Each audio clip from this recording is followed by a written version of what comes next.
Okay. Sorry for being late then. Apologies. Good afternoon, everyone. We'll kick off with the live section and then we'll go into 10:30 tonight. If we're already in the room, we'll kick off with Alex from the BBC. Just here. Hi, Mikel. Hello. It was announced this morning that William Saliba has signed a new long-term contract at the club. Just how big is that news?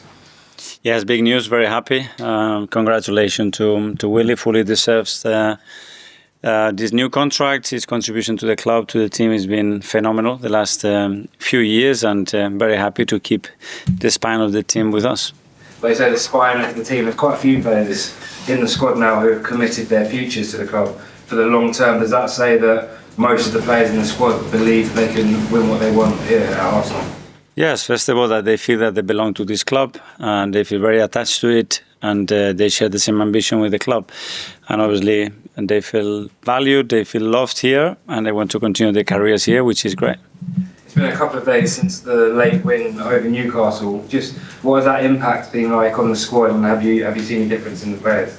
Well, great energy, obviously. The moment you go in the dressing room, everybody's celebrating, especially because the manner and the way it happened. But yeah, you have to move on immediately, and you know that we have a very tough match tomorrow against Olympiacos, and ready for it. And heading into that match, is everyone fit and available? Yes, no surprises. Hincapié and Anon is still out, so no news. The rest all good. Martin Odegaard came off the bench, had an impact against Newcastle. Is he fit to start now? It was very good. He came on, and immediately you could see the desire and the responsibility to get in the game to try to change it. His decision making, the way he approached every ball, and he made a difference to help us to win the game. Ian Talkswell. Hi, Mikel. How are you? Good, thank you. In terms of the Champions League, because you got to the semi-final last year, so close, is there a greater expectation and greater pressure on you this year, this competition?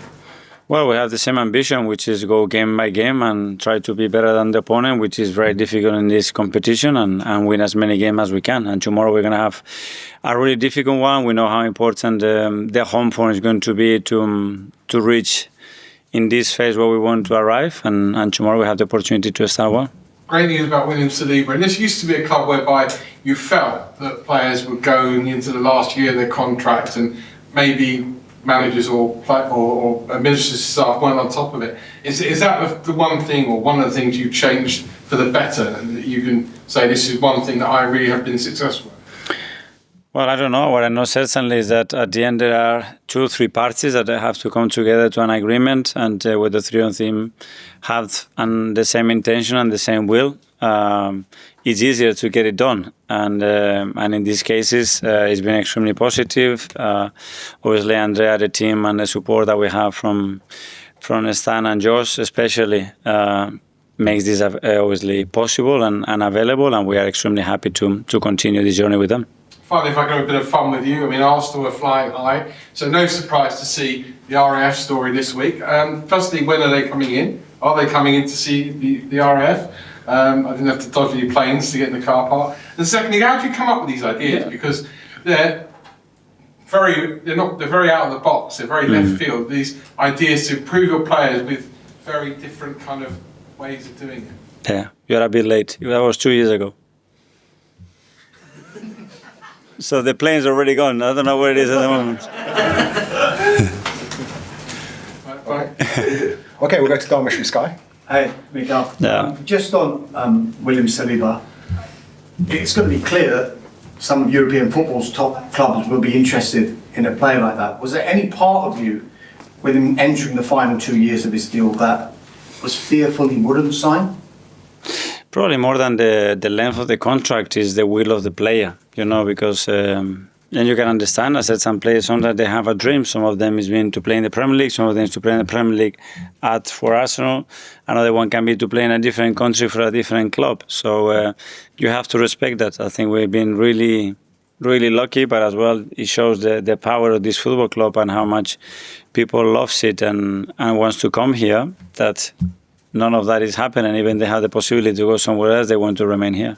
He signed at Arsenal when he was very young, 18 years old. Yeah. And there were 3 loan spells early in his Arsenal career. Were you always convinced that William Saliba was going to become the player that we see today? Well, I think it's a great example is to get where you want. There is not a single pathway. It can happen in various ways, in various manners. Because when you talk about this pathway, you talk about loans. Within those loans, there were various reasons to those loans. There was a big injury as well that kept him for a long period of time away from football.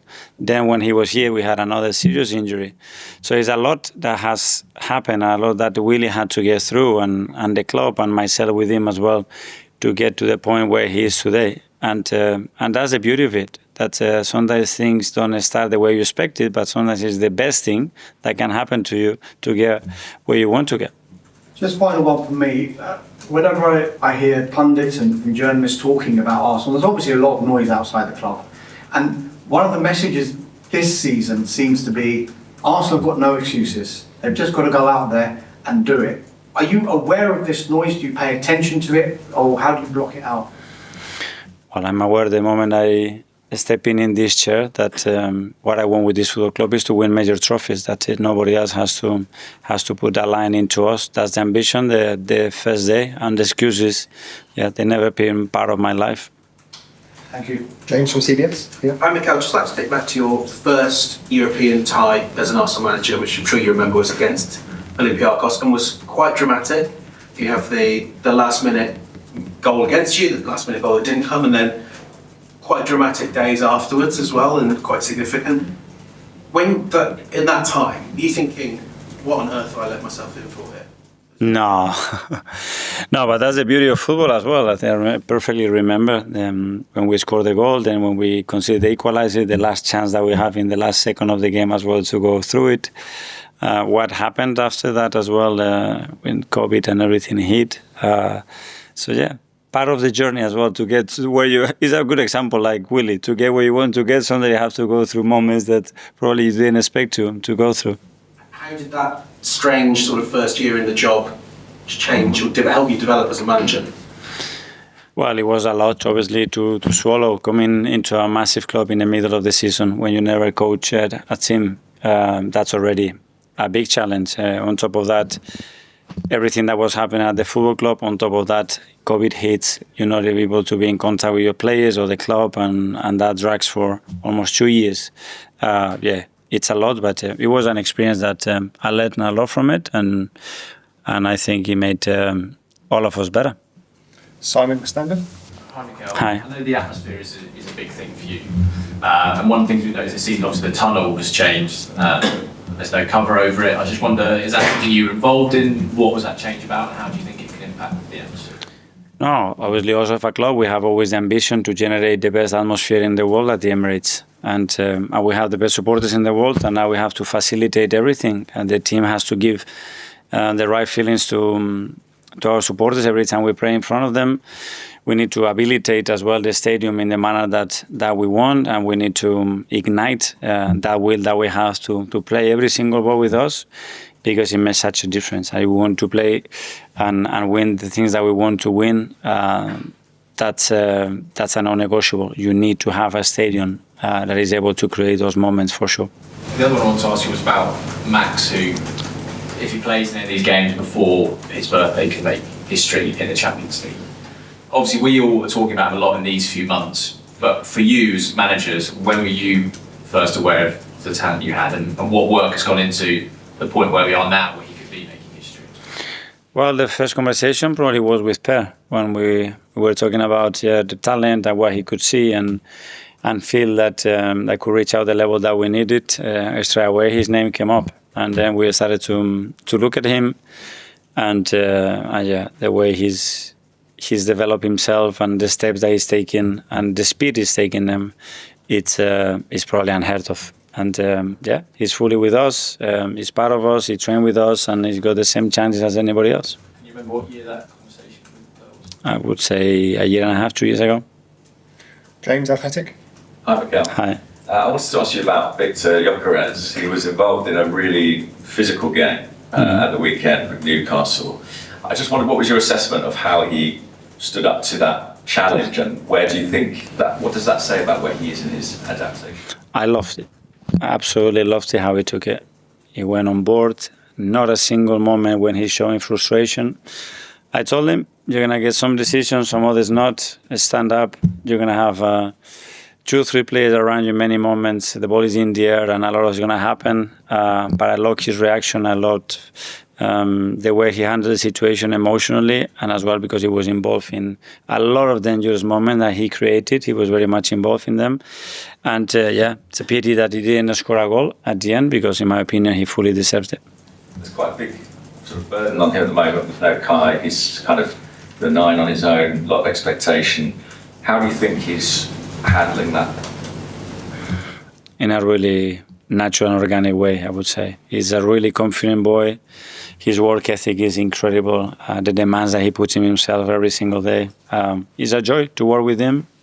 He gives so much to the team, and the ceiling is very, very far what he can still give to the team. So very happy with him. Harry, BBC Radio. Hi, Mikel. Hi. One of the things that people are most excited about is the volume of options that you have in the squad. On the weekend, we saw Eberechi as a playing a more central position, sort of close to the forward. What would you say he brings to the role that's maybe a little bit different to what Martin Odegaard does? Yeah, I think he's got this different quality, that he does things that, in the book, they are unexpected. When you think he's going to turn right, he goes left. When he thinks that he's going to take another touch, he releases the ball. It's his vision. It's a player that can create those magic moments, and at some point he can steal the pot in a way that not many players can do. We are lucky that we have a few of those, but the more we put in central positions in those conditions, especially when he has threat around him, we play in his strengths. How would you say he's adapted to life at Arsenal? He's not been here that long. It feels like he's at home already. Very good. Well, personally, obviously, it's a very special character, someone really easy to get on with, super intelligent. I've been very impressed how quickly he picks things, the question he asks, and how smart he is just to navigate through a different environment. And then, yeah, the chemistry is generating with his teammates, the way he's impacting games. I think for the short period he's been with us, I think really positive. Okay, last one in the live section. First one here. Hi. Olympiacos has had quite a positive record at the Emirates. How do you not let this affect your mentality, and how do you learn from your previous encounters? Yeah, well, because they had a really good side, and they have a really, really good manager, which I know since I was 13, because he was my coach at that period, and I know how he works. I know how efficient he is in what he does. That's what I'm saying, that tomorrow is going to be a really tough match. Okay, and finally in the live, David from... Hi. Saliba was part of a defense with Gabriel, Timber, and Coffee already, the one you have used the most this season. What do you see in this defense, and what do you think is making it so good? Well, one is chemistry. I think there is something about, especially when we talk about centre backs or units, that it has to exist, that it has to be a will, a feeling to play for each other, and basically to hide each other's weaknesses and promote each other's strengths.